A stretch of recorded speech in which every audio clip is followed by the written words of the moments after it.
Olá, meus companheiros de leitura. Tudo bem com vocês?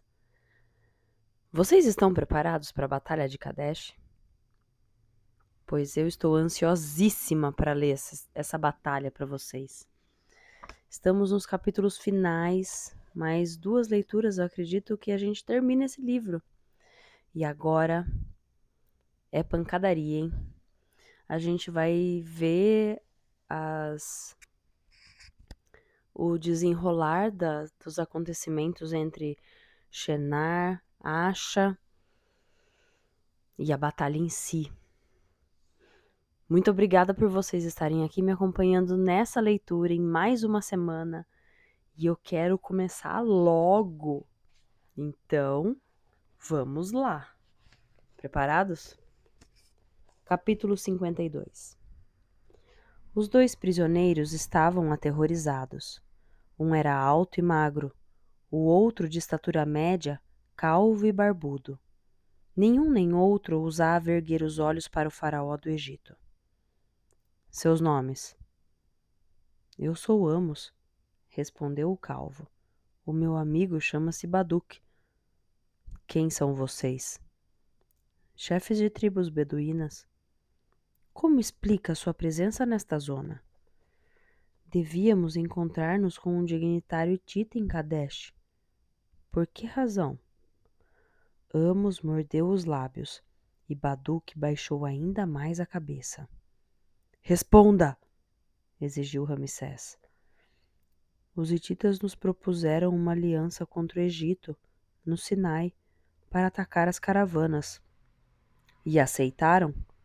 Não. Queríamos discutir o assunto. Qual foi o resultado das negociações? Não houve negociações, Majestade, porque não há nenhum dignitário hitita em Kadesh. Na fortaleza, só há sírios. Onde está o exército hitita?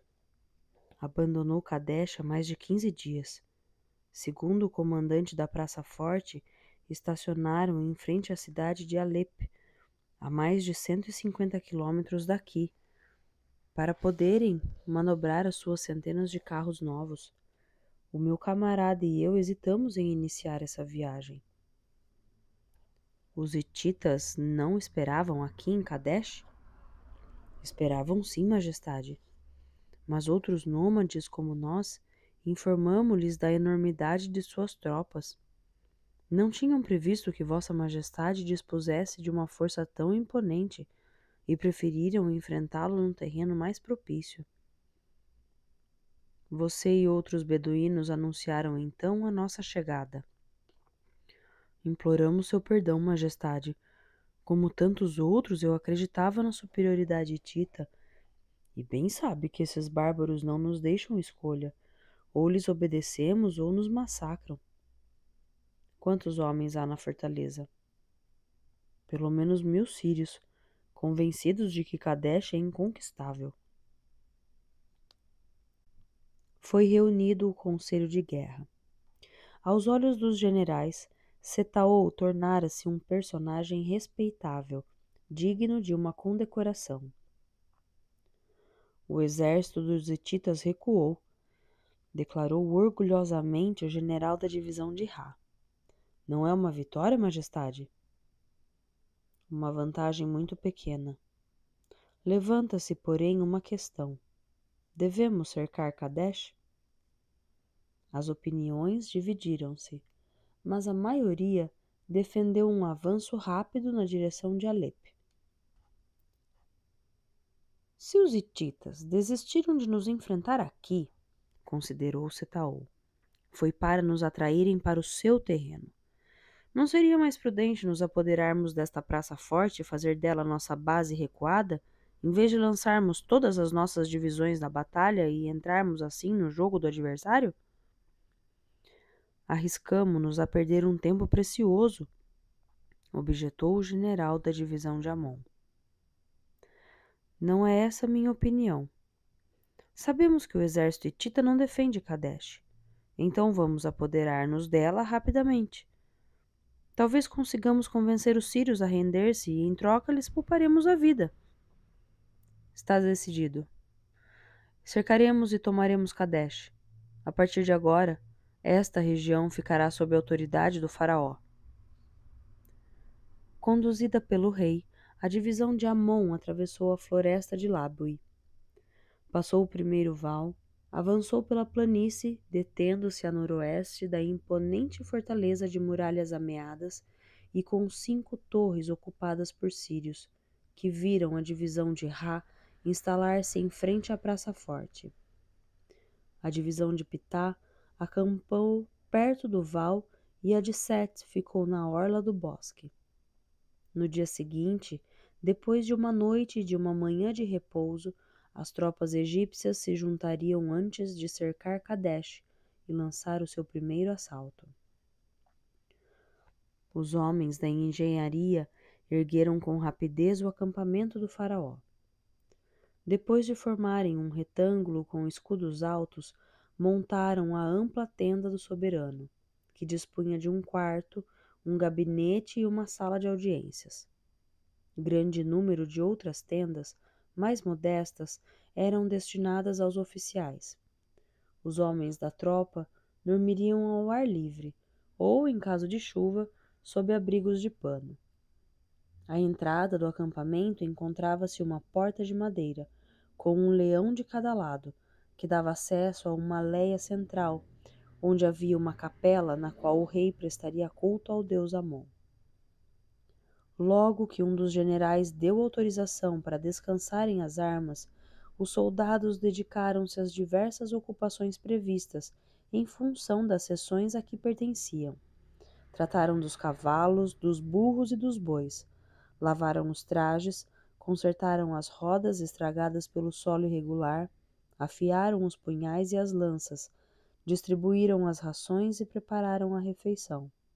O aroma da comida fê-los esquecer Kadesh, os hititas e a guerra. A seguir, divertiram-se contando histórias e apostando o soldo. Os mais eufóricos organizaram um concurso de luta livre. O próprio Ramsés alimentou seus cavalos e Matador, seu fiel leão, cujo apetite continuava o mesmo. O acampamento adormeceu, as estrelas brilharam no céu e o rei manteve os olhos fixos na enorme praça forte que o pai considerara conveniente não anexar. Apoderar-se dela desferiria um severo golpe no Império Hitita. Instalando ali uma guarnição de elite, Ramsés protegeria o seu país de uma possível invasão. O rei estendeu-se em seu leito, cujos pés eram de forma de patas de leão, e pousou a cabeça numa almofada de tecido decorada com papiros e lótus. A delicadeza da ornamentação fê-lo sorrir, como estava longe a doçura das duas terras. Quando o rei fechou os olhos, surgiu o sublime rosto de Nefertari. De pé, Shenar. Sabe com quem está falando, carcereiro? Com um traidor que merece a morte. Sou o irmão mais velho do rei. Já não é nada, e o seu nome desaparecerá para sempre. Levante-se, ou sentirá a queimadura do meu bastão. Não tenho direito de maltratar um prisioneiro. Um prisioneiro, não. Mas você, sim. Levando a ameaça a sério, Shenar levantou-se. Na grande prisão de Mênfis, não sofrera quaisquer sevícias. Ao contrário dos outros condenados, que executavam trabalhos nos campos ou reparavam os diques, o irmão mais velho do rei fora encerrado numa cela e alimentado 2 vezes por dia. O carcereiro empurrou-o para um corredor. Shenar julgou que seria levado num carro para os oásis, mas os corpulentos guardas o obrigaram a entrar num gabinete onde se encontrava o homem que ele mais odiava depois de Ramsés e Axa, Amene, o escriba fiel, o incorruptível por excelência. Escolheu o caminho errado, Amene, o dos vencidos. O seu triunfo será apenas momentâneo. Algum dia o ódio abandonará seu coração? Não antes de ter cravado um punhal no seu. Os hititas aniquilarão Ramsés e me libertarão. Estar preso fez você perder a razão, mas não a memória. Shenar contraiu-se. O que quer de mim, Amene? Com certeza você tinha cúmplices. Cúmplices? Sim, tenho. E muitos. Toda a corte é cúmplice. O país inteiro é cúmplice. Quando eu subir no trono, todos se prostrarão a meus pés e castigarei os meus inimigos. Diga-me o nome de seus cúmplices, Shenar. Você é curioso, escribazinha. Muito curioso. Não acredita que eu fosse suficientemente forte para agir sozinho? Você foi manipulado, Shenar, e os seus amigos o abandonaram. Engana-se, Amene. Ramsés vive os seus últimos dias. Se falar, Shenar, as condições de sua prisão serão menos severas. Não ficarei prisioneiro durante muito tempo. Em seu lugar, escribazinho, eu fugiria. A minha vingança não poupará ninguém, principalmente você. Pela última vez, Shenar, concorda em revelar o nome de seus cúmplices? Que os demônios do inferno dilacerem o seu rosto e rasguem o seu ventre. Os trabalhos forçados soltarão a sua língua. Rastejará a meus pés, Amene. Levem-no. Os guardas empurraram Shenar para uma carroça puxada por 2 bois. Um outro guarda segurava as rédeas. 4 guardas a cavalo o acompanhariam até o degredo. Shenar ia sentado em uma tábua e sentia cada solavanco do caminho. Mas a dor e o desconforto eram-lhe indiferentes. Ter estado tão perto do poder supremo e cair tão baixo estimulavam o seu íntimo a um insaciável desejo de vingança. Na metade do trajeto, Shenar adormeceu, sonhando com amanhãs triunfantes. Grãos de areia açoitaram-lhe o rosto. Espantado, ajoelhou-se e olhou para fora. Uma imensa, espessa nuvem ocre de poeira ocultava o céu e encobria o deserto. A tempestade desencadeava-se com uma incrível rapidez. Assustados, 2 dos cavalos fizeram cair os seus cavaleiros. Enquanto os 2 outros guardas tentavam socorrer os colegas, Shenar agrediu o condutor do carro, atirou-o para o chão, tomou seu lugar e avançou direto para o turbilhão de areia. Fim do capítulo 52. Capítulo 53. A manhã estava enevoada e a fortaleza de Kadesh ainda não saíra do nevoeiro. A sua estrutura imponente continuava desafiando o exército egípcio. Simultaneamente protegida pelo Oronte e pelas colinas arborizadas, a estrutura parecia inexpugnável.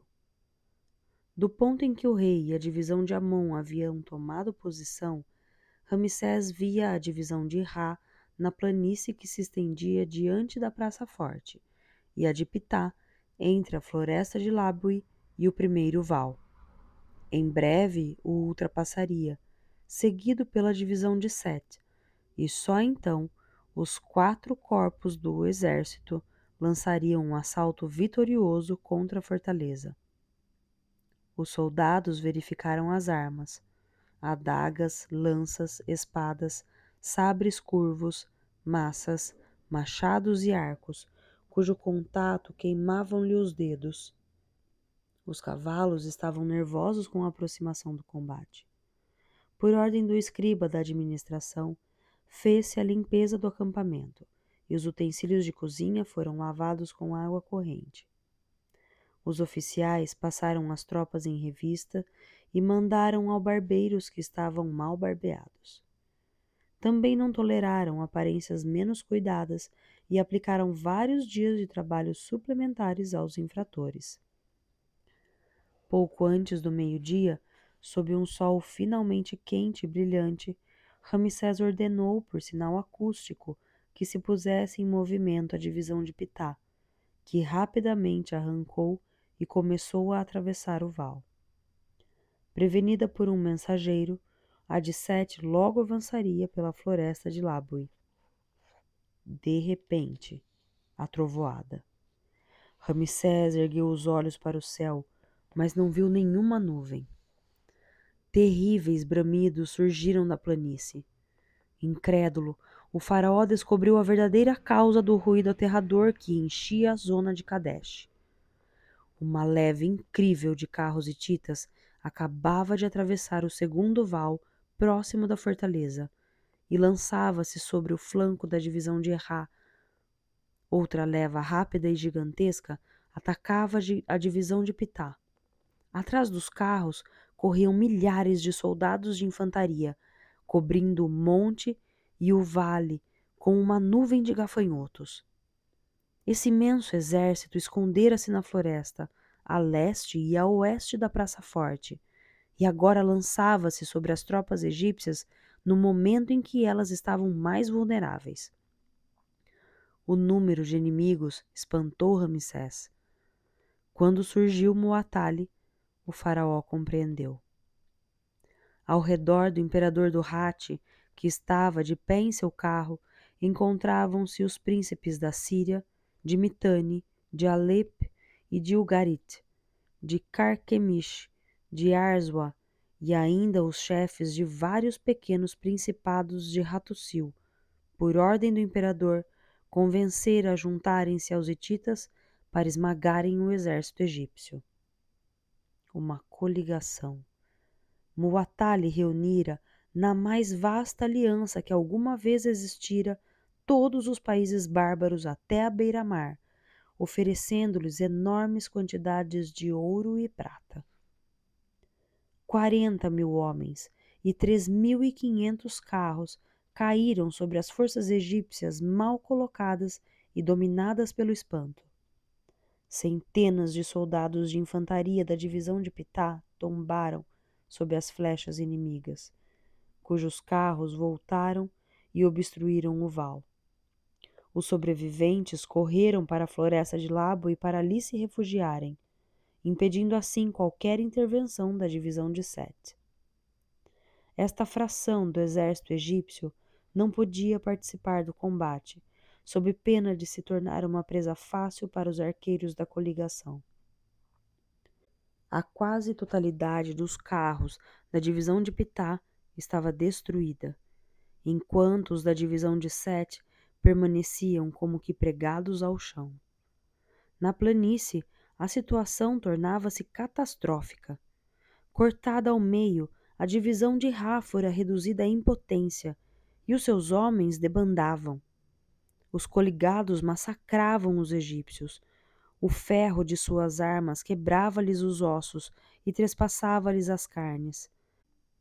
As lanças mergulhando-lhes nos flancos, os punhais perfurando-lhes os ventres.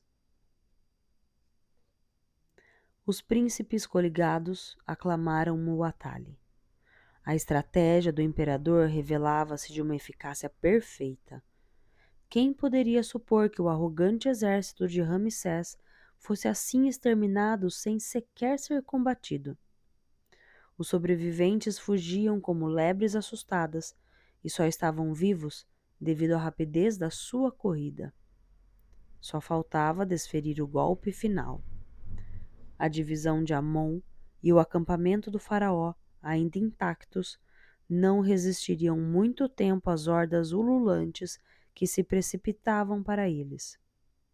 A vitória de Muatali seria então total. Com a morte de Ramsés, o Egito dos faraós curvaria finalmente a cabeça e se tornaria escravo do Hati. Ao contrário do pai, Ramsés caíra na armadilha de Kadesh e pagaria com a vida esse erro. Um guerreiro desgrenhado empurrou 2 príncipes e enfrentou o imperador. "O que se passa, meu pai?" perguntou Uri Teshup. "Por que não fui avisado da hora da ofensiva? Eu, o general-chefe do nosso exército." "Confiei-lhe um papel decisivo, a defesa de Kadesh com os nossos batalhões de reserva." Mas a fortaleza não está em perigo. São as minhas ordens, Uritexup, e você está esquecendo um fator essencial.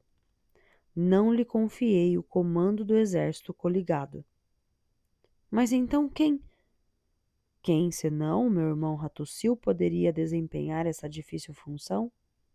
Foi ele quem travou longas e pacientes negociações para convencer os nossos coligados a aceitarem um esforço de guerra excepcional, e, portanto, era a ele que pertencia a honra de comandar a coligação.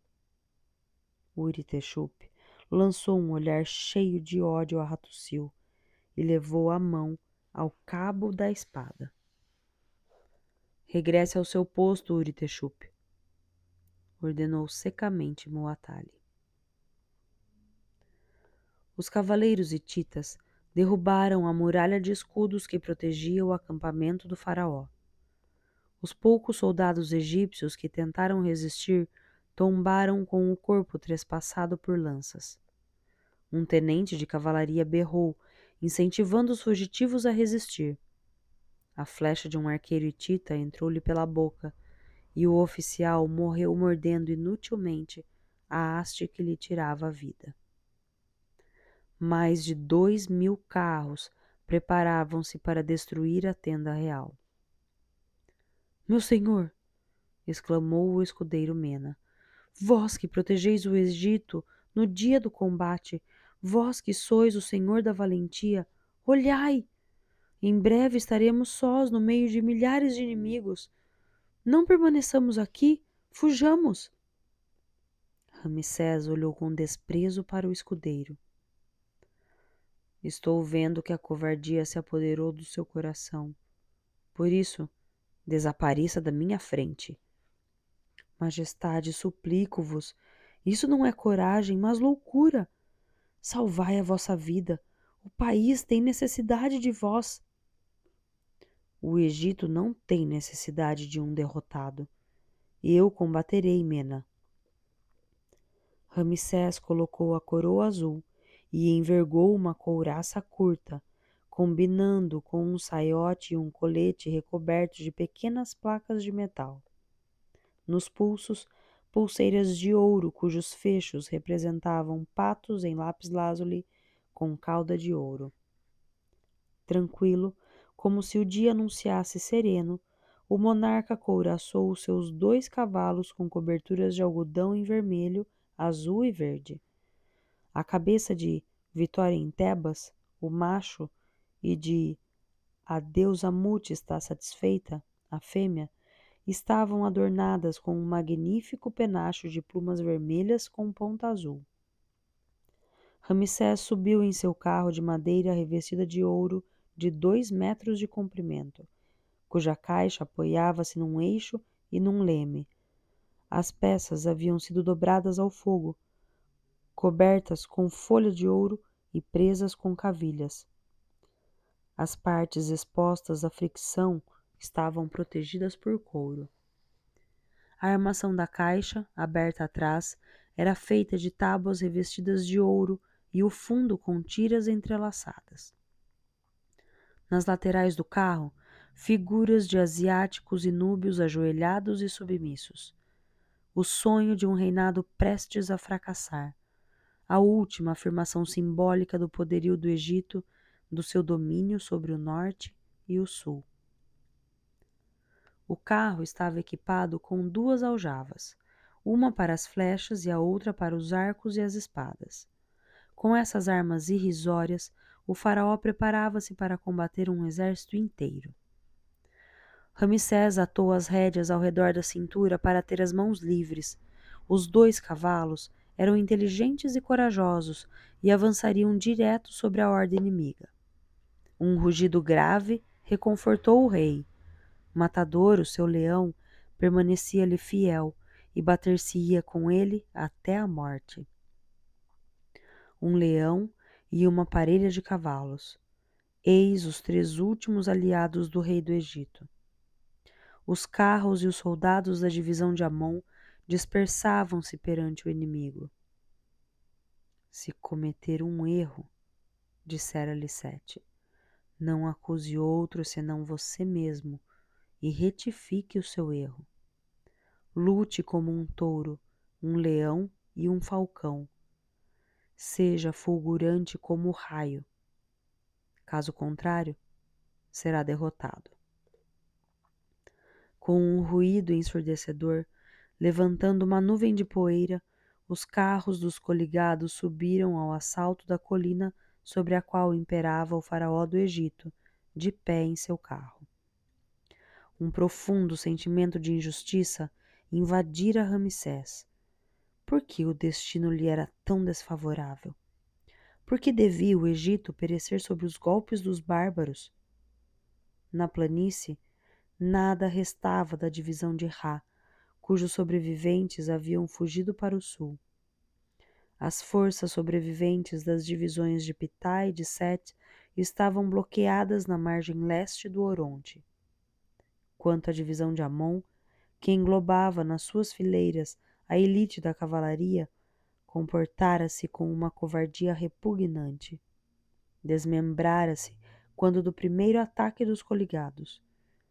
Não havia mais nenhum oficial superior, nenhum portador de escudo, nenhum arqueiro pronto para combater. Qualquer que fosse o posto, os soldados tinham pensado apenas em salvar a vida, esquecendo o Egito. Mena, o escudeiro do rei, estava de joelhos, com a cabeça entre as mãos para não ver o inimigo cair sobre ele. 5 anos de reinado.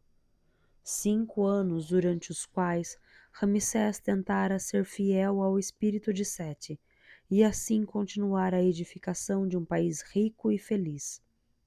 5 anos que terminariam num desastre, prelúdio da invasão das duas terras e da escravização do povo egípcio. Nefertari e Toia apenas ofereceriam uma breve resistência à nuvem de predadores que cairiam sobre o delta e depois devastariam o vale do Nilo. Como se entendessem os pensamentos do seu dono, os cavalos lacrimejaram. Então Ramsés revoltou-se. Erguendo os olhos para o sol, dirigiu-se a Amon, o deus oculto na luz, cuja verdadeira forma nenhum ser jamais conheceria. A ti apelo, meu pai Amon. Pode um pai esquecer o seu filho sozinho, no meio de uma multidão de adversários? O que está acontecendo para que te comportes assim? Desobedeci-te uma só vez? Todos os países estrangeiros se aliaram contra mim. Os meus soldados, que eram numerosos, fugiram e eis-me só, sem auxílio. Mas quem são esses bárbaros senão seres cruéis que não praticam a regra de Maat? Para ti, meu pai, construí templos. Para ti fiz erguer oferendas todos os dias. Saboreastes as essências das flores mais delicadas. Erigi para ti grandes colunas. Ergui mastros com auriflamas para anunciar a tua presença nos santuários. Fiz extrair das pedreiras de Elefantina obeliscos que foram erguidos para a tua glória. A ti apelo, meu pai Amon, porque estou só, absolutamente só. Agi por ti com um coração apaixonado. Neste momento de desgraça, age por aquele que agiu. Amon valerá mais para mim do que milhões de soldados e centenas de milhares de carros. A coragem de uma multidão é irrisória para ti, Amon, porque és mais eficaz do que um exército. A paliçada que protegia o acesso ao centro do acampamento cedeu, deixando o caminho livre para o ataque dos carros. Em menos de 1 minuto, Ramsés teria deixado de existir. Meu pai, clamou o faraó, por que me abandonaste? Fim do capítulo 53. Capítulo 54. Muatali, Hattusil e os príncipes coligados admiraram a atitude do faraó. Morrerá como um guerreiro, disse o imperador. Um soberano desta têmpera deveria ter nascido Hitita. A nossa vitória, antes de tudo, a sua, Hattusil. Os 2 beduínos representaram o seu papel com perfeição.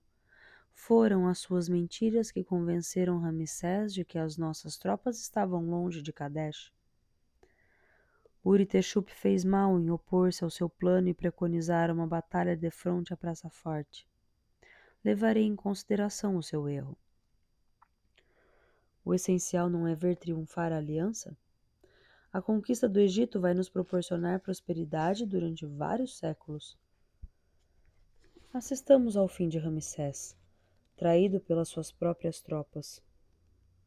Subitamente, o sol redobrou de intensidade, ofuscando os hititas e seus coligados. No céu azul, os trovões ribombavam. Todos se julgaram vítimas de uma alucinação. Não brotava do azul uma voz profunda como o cosmos? Uma voz de quem apenas Ramsés compreendeu a mensagem. Sou teu pai Amon, a minha mão está na tua. Sou o teu pai, eu, o Senhor da vitória. Um raio de luz envolveu o faraó, tornando seu corpo refulgente como ouro iluminado pelo sol. Ramsés, filho de Ra, adquiriu a força do astro do dia e lançou-se sobre a massa inimiga estupefata.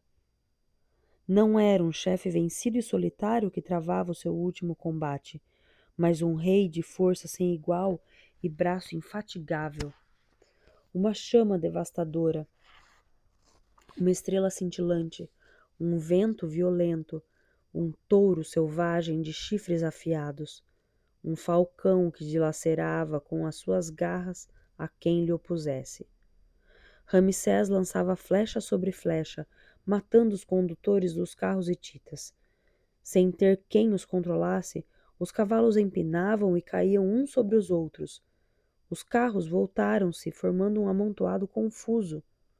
Matador, o leão núbio, fez um massacre. Lançando seus 300 quilos na batalha, destroçou todos os seus adversários com as unhas e cravou nos pescoços e crânios os longos caninos de 10 centímetros. A sua soberba juba flamejava e as patas feriam com violenta precisão. Ramsés e Matador quebraram o impulso adversário e furaram as linhas inimigas. O chefe dos soldados hititas brandiu a sua lança, mas não teve tempo de usá-la. A flecha do faraó penetrou-lhe o olho esquerdo. Ao mesmo tempo, as mandíbulas do leão fecharam-se sobre o rosto aterrorizado do chefe da cavalaria inimiga. Apesar do maior número, os colegados bateram em retirada, descendo pela colina em direção à planície. Muatalha empalideceu. Não é um homem, mas o Deus Sete em pessoa, um ser único que possui o poder de vencer milhares de guerreiros. Estão vendo que, quando pretendemos atacá-lo, a mão torna-se fraca, o corpo paralisa e não sabemos mais manejar a lança e o arco. O próprio Hattusil, de imperturbável sangue frio, estava estupefato. Quase poderia jurar que brotava de Ramsés um fogo que queimava quem tentasse atingi-lo. Um colosso hitita conseguiu agarrar-lhe a borda da caixa do carro e brandir uma adaga, mas a sua cota de malha pareceu ficar em brasa e morreu aos gritos, com o corpo em chamas. Nem Ramsés nem o leão abrandavam a velocidade com que avançavam. O faraó sentia que a mão de Amon guiava a sua, que o Deus das vitórias se mantinha exatamente atrás dele e lhe dava mais força do que a um exército inteiro. Semelhante a uma tempestade, o rei do Egito derrubava os seus adversários como se fossem bonecos de palha. É preciso impedi-lo de continuar, berrou Hattusil. O pânico dominou os nossos homens, respondeu o príncipe de Alep. Controle-os, ordenou Muatalha. Ramsés é um deus, não passa de um homem, mesmo que a sua coragem pareça sobre-humana. Atue, príncipe, Restitua a confiança aos nossos soldados e esta batalha estará terminada. Hesitante, o príncipe de Alepe esporeou o cavalo e desceu do promontório sobre o qual se encontrava o Estado-Maior coligado. Estava decidido a pôr fim à loucura corrida de Ramsés e do seu leão. Hattusil olhou as colinas a oeste. Aquilo que julgou ver petrificou-o. Majestade? Além, eu diria que carros egípcios a toda velocidade. De onde vêm? Devem ter seguido o caminho da costa. Mas como forçaram a passagem? Uri-Texupi recusou-se a bloquear aquele acesso, sob o pretexto de que nenhum egípcio se arriscaria a vir por ali. O exército de socorro devorou o espaço livre e, sem encontrar qualquer oposição, espalhou-se por toda a extensão da planície, penetrando pela brecha aberta por Ramsés. — Não fujam! Berrou o príncipe de Alepe. — Matem Ramsés! Alguns soldados obedeceram, mas não tinham nem dado meia volta quando as garras do leão lhes rasgaram o rosto e o peito. Quando o príncipe de Alepe viu o carro de ouro de Ramsés avançar para ele, esbugalhou os grandes olhos assustados e fugiu por sua vez ao combate. O seu cavalo pisoteou os seus aliados hititas para tentar escapar do rei egípcio. Em pânico, o príncipe largou as rédeas, o animal tomou o freio nos dentes e lançou-se no Oronte, onde inúmeros carros já haviam afundado, empilhando-se uns sobre os outros antes de desaparecerem embaixo d'água ou serem arrastados pela correnteza. Havia soldados sufocando na lama, uns afogando-se, outros tentando nadar. Todos preferiam mergulhar no rio a ter de enfrentar a terrível divindade semelhante ao fogo celeste. O exército de socorro completou a obra de Ramsés, exterminando grande número de inimigos e obrigando os fugitivos a se lançarem no Oronte. Um tenente de cavalaria ergueu pelos pés o príncipe de Alepe, que cuspiu a água que acabava de engolir. O carro de Ramsés aproximou-se da elevação ocupada pelo Estado-Maior inimigo. — Recuemos! Aconselhou Hattusil ao imperador. — Restam-nos as forças da margem oeste. Serão insuficientes. Ramsés é capaz de desobstruir o val e libertar as divisões de Pitá e de Sete. Com as costas da mão, o imperador limpou a testa. — O que se passa, Hattusil? Um único homem é capaz de aniquilar um exército inteiro? Se esse homem é o faraó, se é Ramsés, a unidade que domina a multiplicidade, isso não passa de um mito e nós estamos num campo de batalha. Estamos vencidos, majestade. Temos que recuar. Um hitita não recua. Pensemos em preservar a sua existência e continuar o combate de outra forma. O que propõe? Que nos refugiemos no interior da fortaleza. Ali ficaremos presos numa ratoeira. Não temos opção, considerou Hattusil. Se fugirmos para o norte, Ramsés e as suas tropas nos perseguirão. Façamos votos para que Kadesh seja realmente inconquistável. Não é uma fortaleza como as outras, majestade. O próprio Sete desistiu de apoderar-se dela. Mas com o filho é diferente. Apressemo-nos, majestade. De má vontade, Muwatalha ergueu a mão direita e manteve essa postura durante intermináveis segundos, ordenando assim a retirada. Mordendo os lábios até sangrarem, Uri-Texupi assistiu impotente à derrocada do seu exército. O batalhão que bloqueava o acesso ao primeiro val na margem leste do Oronte recuou até o segundo. Os sobreviventes da divisão de Pitá não se atreveram a persegui-lo, temendo cair em nova cilada.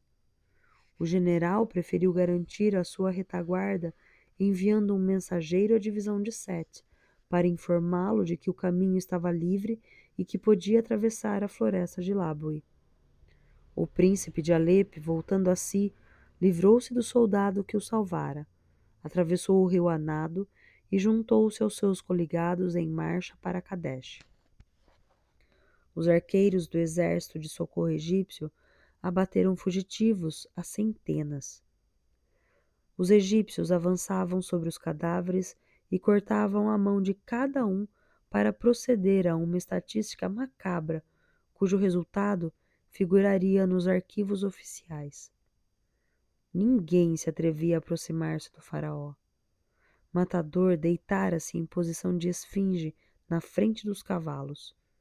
Sujo de sangue, Ramsés desceu do carro dourado, acariciou longamente o leão e os cavalos, e não dirigiu um único olhar aos soldados, os quais se imobilizaram, aguardando a reação do monarca. Mena foi o primeiro a aproximar-se do rei. O escudeiro tremia e não conseguia colocar um pé à frente do outro. Para além do segundo val, o exército hitita e seus coligados sobreviventes dirigiam-se apressadamente para a grande porta da fortaleza de Kadesh. Os egípcios já não dispunham de tempo para impedir Muatali e seus soldados restantes de ficarem a salvo. Majestade, disse Mena com voz tímida. Majestade, somos os vencedores. Com o olhar fixo na fortaleza de Kadesh, Ramsés parecia uma estátua de granito. O grande chefe hitita cedeu perante vossa majestade, continuou Mena, e fugiu. Vossa majestade, sozinho, deu cabo de milhares de soldados inimigos. Quem poderá cantar a sua glória? Ramsés voltou-se para o escudeiro. Assustado, Mena prostrou-se, receando ser fulminado pela força que emanava do soberano. É você, Mena? Sim, majestade. Sou eu, o seu escudeiro, o seu fiel servidor. Perdoe-me, perdoe o seu exército. A vitória não fará esquecer os nossos erros? Um faraó não perdoa, meu fiel servidor. Ele governa e age. Fim do capítulo 54. Capítulo 55. As divisões de Amon e de Ra haviam sido dizimadas. A de Pitá estava enfraquecida e a de Set intacta. Milhares de egípcios estavam mortos, porém um número bem maior de hititas e coligados havia perdido a vida.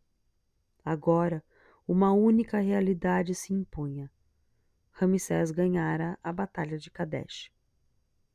É verdade que Muatali, Hattusil, Uritexupi e alguns dos seus coligados, como o príncipe de Alepe, estavam vivos e reclusos na fortaleza. Mas o mito da invencibilidade hitita foi aniquilado.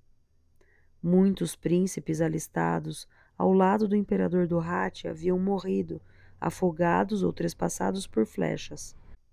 Agora, os principados, grandes ou pequenos, saberiam que o escudo de Muatali não bastava para protegê-los da cólera de Ramsés. O faraó convocara para sua tenda a totalidade dos oficiais sobreviventes, entre os quais os generais das divisões de Pitá e de Set. Apesar da alegria da vitória, ninguém sorria. No seu trono de madeira dourada, o rosto de Ramsés parecia como de um falcão enraivecido. Sentiam-no pronto para saltar sobre suas presas. Todos aqui, declarou ele, tinham a responsabilidade de um comando. Todos se aproveitaram do seu posto. Todos se comportaram como covardes. Bem alimentados, bem alojados, isentos de impostos, respeitados e invejados. Vocês, Os chefes do meu exército esquivaram-se no momento do combate, unidos por uma covardia semelhante. O general da divisão de Sete deu um passo à frente. Majestade, quer contradizer-me? O general voltou para o seu lugar. Não posso mais confiar em vocês. Amanhã fugirão de novo e se espantarão à primeira aproximação do perigo. Por isso, os demito de suas funções. Considerem-se felizes por continuarem no exército como soldados, por poderem servir ao seu país, por receberem um soldo e se beneficiarem de uma reforma. Ninguém protestou. A maior parte receava um castigo mais severo. No mesmo dia, o rei nomeou novos oficiais, escolhidos entre os homens do exército de socorro. A partir do dia seguinte à vitória, Ramsés lançou o primeiro assalto contra a fortaleza de Kadesh. No alto das torres flutuavam os estandartes hititas. O disparo dos arqueiros egípcios foi ineficaz. As flechas quebravam-se de encontro às ameias atrás das quais se abrigavam os sitiados. Ao contrário das outras fortalezas sírias, o topo das torres de Kadesh estava fora de alcance. Desejosos de provar a sua coragem, uma tropa de soldados escalou o promontório rochoso sobre o qual estava construída a praça forte, colocando escadas de madeira junto aos muros. Os arqueiros hititas dizimaram grande parte, e os sobreviventes foram obrigados a desistir. Mais 3 tentativas e mais 3 fracassos. Nos dias seguintes, alguns mais audaciosos conseguiram escalar até a metade do muro, mas uma chuva de pedras causou-lhes a morte. Kadesh parecia inexpugnável. Carrancudo, Ramsés reunira o seu novo conselho de guerra, cujos membros rivalizavam no entusiasmo para brilharem aos olhos do rei. Farto de suas conversas, mandara-os embora, conservando consigo apenas Setaol. Lotus e eu salvaremos dezenas de vidas, afirmou o encantador de serpente, desde que nós mesmos não morramos de exaustão. Ao ritmo em que trabalhamos, em breve estaremos com falta de remédios. Não se esconda atrás das palavras. Regressemos ao Egito, Ramsés. Esquecendo a fortaleza de Kadesh? A vitória está conquistada. Enquanto Kadesh não for egípcia, a ameaça hitita continuará. Essa conquista exigiria mais esforços e mais mortes. Regressemos ao Egito para tratar os feridos e reconstituir as nossas forças. Essa fortaleza deve cair como as outras. E se estivesse teimando erradamente? A natureza que nos rodeia é de grande riqueza. Lotus e você encontrarão aqui as substâncias necessárias para prepararem seus remédios. E se Asha estivesse preso nessa praça forte? Mais uma razão para me apoderar dela e libertá-lo. O escudeiro Mena chegou correndo e prostrou-se. Majestade! Majestade! Foi atirada uma lança do alto das ameias. Há uma mensagem atada à sua ponta metálica. Quero vê-la. Ramsés decifrou o texto. A Ramsés, o faraó do Egito, da parte do seu irmão Muatali, imperador do Hatti. Antes de continuarmos a enfrentar-nos, não seria conveniente encontrarmos-nos e parlamentar? Que seja erguida uma tenda na planície, a meia distância entre seu exército e a fortaleza. Irei para lá só. O meu irmão irá só, amanhã, quando o sol estiver no seu apogeu. Na tenda havia 2 tronos, um de frente para o outro. Entre as cadeiras, uma mesa baixa sobre a qual tinham sido colocadas 2 taças e um pequeno jarro com água fresca. Os 2 soberanos sentaram-se simultaneamente, sem se desviarem os olhares. Apesar do calor, Muwatalli estava vestido com um longo manto de lã vermelha e preta. Sinto-me feliz por reencontrar o meu irmão, o faraó do Egito, cuja glória aumenta constantemente. A reputação do imperador Dorrate espalha o assombro em numerosos países. Nesse campo, o meu irmão Ramsés nada tem a invejar-me. Formei uma aliança invencível, e você a derrotou. De que proteção divina se beneficiou? Dado meu pai Amon, cujo braço substituiu o meu. Nunca pude acreditar que semelhante força habitasse um homem, mesmo sendo ele um faraó. Mas não hesitou em usar a mentira e a astúcia. São armas de guerra como quaisquer outras, e o teriam vencido se não estivesse animado por uma força sobrenatural. Foi a alma do seu pai Sete que alimentou a sua coragem insensata. Foi ela que o fez esquecer o medo e a derrota. Está pronto para render-se, meu irmão Muwatalli? Será hábito do meu irmão Ramsés mostrar-se assim tão brutal? Milhares de homens morreram por causa da política expansionista do Hatti. Portanto, não são horas para conversas fúteis. Repito, está pronto para render-se? Sabe o meu irmão quem eu sou? O imperador do Hatti, preso numa ratoeira chamada Kadesh. A meu lado estão o meu irmão Hattusil, o meu filho Uri-Teshup, os meus vassalos e os meus aliados. Render-nos seria decapitar o império. Um vencido deve sofrer as consequências de sua derrota.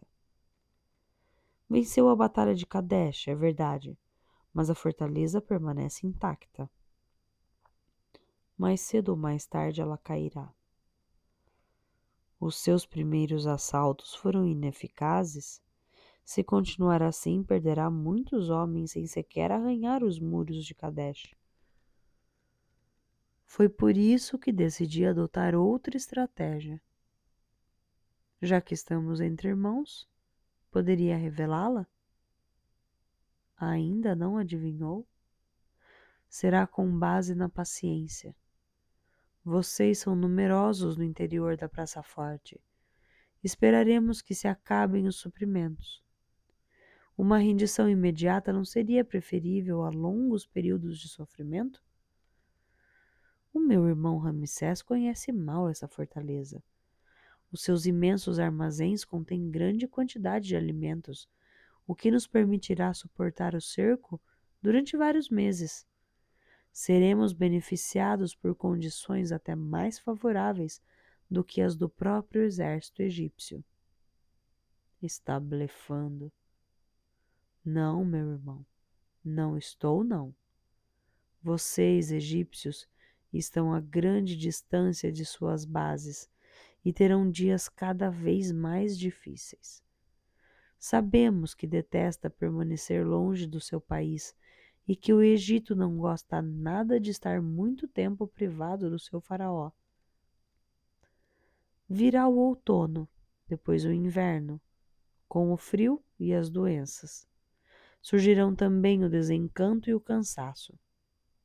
Pode ter certeza, meu irmão Ramsés, nós seremos privilegiados em relação a vocês. E não conte com a falta de água. As cisternas de Kadesh estão bem cheias e temos um poço cavado no centro da Praça Forte. Ramsés bebeu um gole de água, não porque sentisse sede, mas para interromper a conversa e refletir. Os argumentos de Muwatalli não deixavam de fazer sentido. O meu irmão deseja matar a sede? Não suporto bem o calor, respondeu o soberano hitita. Esse hábito não mais existe, mas prefiro que o meu copeiro prove os pratos com minhas refeições. O meu irmão Ramsés deve saber que um dos seus amigos de infância O jovem e brilhante diplomata Asha foi detido quando desempenhava uma missão de espionagem, disfarçado de mercador. Se eu tivesse aplicado as nossas leis, estaria morto.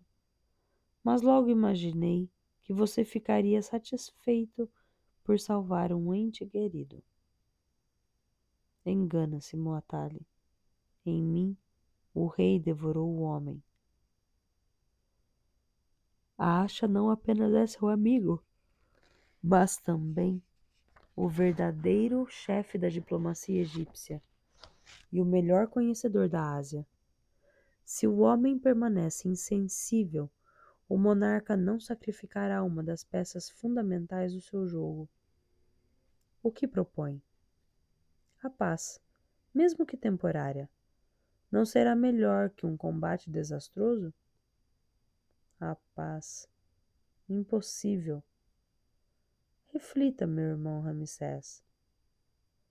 Não utilizarei a totalidade do exército hitita nessa batalha. Não tardarão a vir em meu socorro forças de reserva, o que o obrigará a travar outros combates ao mesmo tempo que mantém o cerco. Semelhantes esforços ultrapassam as suas possibilidades em homens e armamentos, e sua vitória lentamente se transformará em desastre. Perdeu a batalha de Kadesh, Muatali, e atreve-se a pedir paz? Estou pronto para reconhecer a minha derrota, redigindo um documento oficial. Quando este estiver em suas mãos, você levantará o cerco, e a fronteira do meu império ficará definitivamente fixada em Kadesh. O meu exército nunca mais tentará se apoderar do Egito. Fim do capítulo 55. Muito bem, companheiro. Gente, que coisa mais doida. Ramsés enlouqueceu, Amon baixou nele e ele foi, ó, destruindo tudo. E essa paz? Será verdadeira? Ou será que é mais uma armação hitita para pegar Ramsés e o exército egípcio? Semana que vem a gente fica sabendo. Muito obrigada por me acompanharem nessa leitura. Deixa aí o seu comentário para eu saber o que vocês estão achando dessa parte do livro. E a gente se encontra novamente na semana que vem. Um grande beijo para vocês. Uma ótima semana, um ótimo final de semana. Tchau!